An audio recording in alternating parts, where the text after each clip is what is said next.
ओम नमः शिवाय।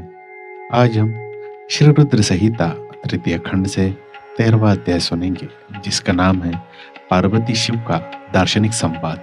तो चलिए आइए शुरू करते हैं। शंकर भगवान के वचन सुनकर पार्वती जी बोली, योगीराज, आपने जो कुछ भी मेरे पिताश्री गिरिराज हिमालय से कहा उसका उत्तर मैं देती हूँ। अंतर्यामी, आपने महान तप करने का निश्चय किया है। ऐसा करने का निश्चय आपने शक्ति के कारण ही लिया है। सभी कर्मों को करने की यह शक्ति ही प्रकृति है। प्रकृति ही सबकी सृष्टि, पालन और संहार करती है। प्रभु, आप थोड़ा विचार करें, प्रकृति क्या है और आप कौन है? यदि प्रकृति ना हो तो शरीर तथा स्वरूप किस प्रकार हो? आप सदा प्राणियों के लिए वंदनीय और चिंतनीय है। यह सब कुछ प्रकृति के ही कारण है। पार्वती जी के वचनों को सुनकर उत्तम लीला करने वाले भगवान शिव हंसते हुए बोले, मैं अपने कठोर तप द्वारा प्रकृति का नाश कर चुका हूँ। अब मैं तत्व रूप से स्थिर हूँ। साधु पुरुषों को प्रकृति का संग्रह नहीं करना चाहिए।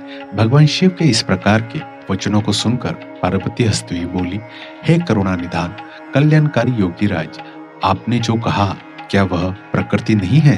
तो फिर आप उसे अलग कैसे हो सकते हैं? बोलना या कुछ भी करना अर्थात हमारे द्वारा किया गया हर क्रियाकलाप ही प्रकृति है। हम सदा ही प्रकृति के वश में हैं। यदि आप प्रकृति से अलग है तो न आपको बोलना चाहिए और न ही कुछ और करना चाहिए, क्योंकि ये कार्य तो प्रकृति के अर्थात प्राकृत है।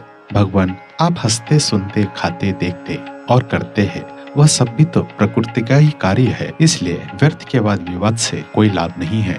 यदि आप वाकई प्रकृति से अलग है तो इस समय यहाँ तपस्या क्यों कर रहे हैं? सच तो यह है कि आप प्रकृति के वश में हैं और इस समय अपने स्वरूप को खोजने के लिए ही तपस्या में लीन रहना चाहते हैं। योगीराज, आप किस प्रकार की बात कर रहे हैं? थोड़ा विचार कर कहे। यदि आपने प्रकृति का नाश कर डाला है तो आप किस प्रकार विद्यमान रहेंगे? क्योंकि संसार तो सदा से ही प्रकृति से बंधा हुआ है। क्या आप प्रकृति का यह तत्व नहीं जान रहे हैं कि मैं ही प्रकृति हूँ? आप पुरुष है, यह पूर्णतया सच है। मेरे ही कारण आप सगुण और साकार माने जाते हैं। भगवान, आप जितेंद्रिय होने पर भी प्रकृति के अनुसार ही कर्म करते हैं।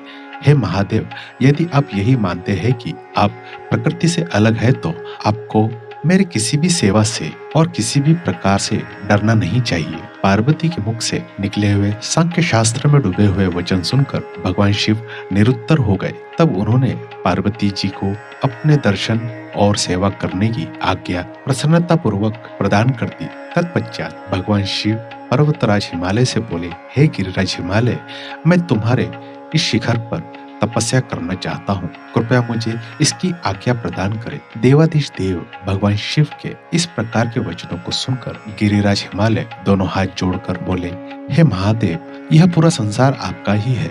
यदि देवता, असुर और मनुष्य सदैव आपका ही पूजन और चिंतन करते हैं, मैं आपके सामने एक तुच्छ मनुष्य हूँ। भला मैं आपको किस प्रकार आज्ञा दे सकता हूँ?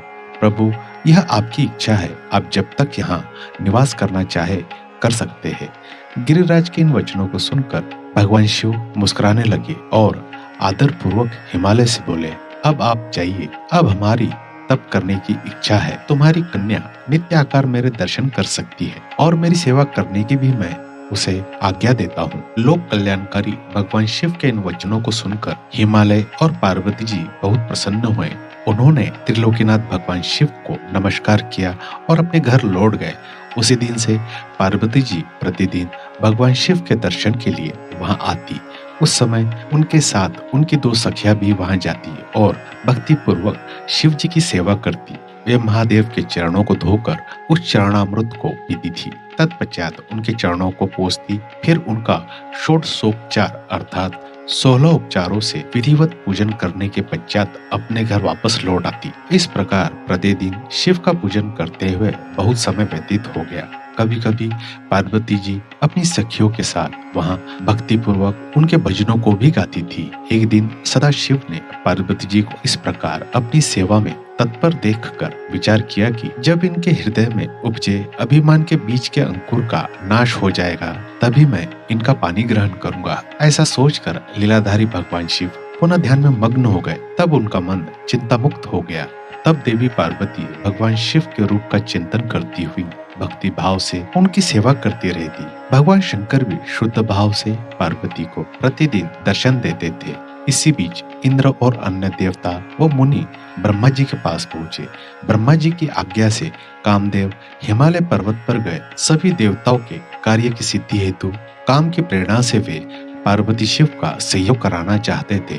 इसका कारण यह था कि महापराक्रमी तारकासुर ने ऋषि मुनियों और देवताओं की नाक में दम कर रखा था। उसका वध करने के लिए उन्हें भगवान शिव जैसे महापराक्रमी और बलवान पुत्र की आवश्यकता थी। कामदेव ने हिमालय के शिखर पर पहुंचकर अनेक यत्न किए, परंतु भगवान शिव काम की माया से मोहित न हो सके। उन्होंने क्रोध से कामदेव को भस्म कर दिया। अब शक्ति में ही सामर्थ्य थी कि शिव को मोहित कर वे देवताओं की इच्छाओं को साकार करती। इसलिए काम के अनंग होने के बाद जन कल्याण के तथा अपने व्रत को पूरा करने के लिए पार्वती ने मन ही मन शिव को पति रूप में पाने का दृढ़ निश्चय कर लिया। कठोर तपस्या करके देवी पार्वती ने शिव के हृदय को जीत लिया। तब वे दोनों अत्यंत प्रेम से प्रसन्नता पूर्वक रहने लगे और उन्होंने देवताओं के महान कार्य को सिद्ध किया। और इसी के साथ श्री रुद्र संहिता 13वां अध्याय यहीं समाप्त होता है। इसके अगले एपिसोड में हम 14वां अध्याय सुनेंगे, जिसका नाम होगा वज्रांग का जन्म एवं पुत्र प्राप्ति का वर मांगना।